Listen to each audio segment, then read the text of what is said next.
adadin mutanen da suka mutu yanzu haka ya kai adadin mutum ɗaya har guda 13 daga cikin mutane sama da 20 da aka kwantar da su a asibitin Murtala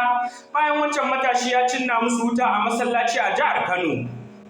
Rahotanni a wannan rana ta Alhamis 16 ga watan 5 na shekarar 2024 sun tabbatar da cewar adadin mutanen da suka rasu ya karu daga mutum 8 da aka tabbatar da mutuwarsa a yammacin jiya Laraba.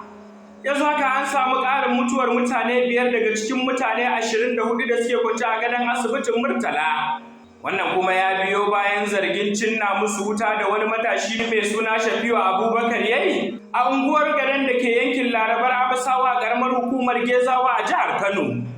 Wanda da asubahin ranar Laraba ne matashin ya yi kukan kura tare da watsa fetur a cikin masallaci kan mutanen da suke gudanar da sallah, wanda aka bayyana adadinsu ya haura mutum 30, wanda bayan ya watsa fetur din ne kuma ya kyasta ashana tare da jefa musu, inda wuta ta kan kama tare da kama su da kuma kone su kamar yadda kuke gani, wanda da kyar aka samu kai ɗauki tare da ɗiban su zuwa asibiti. A wannan lokaci rahotanni daga unguwar ta garin Gadan a yankin ƙaramar hukumar Gezawa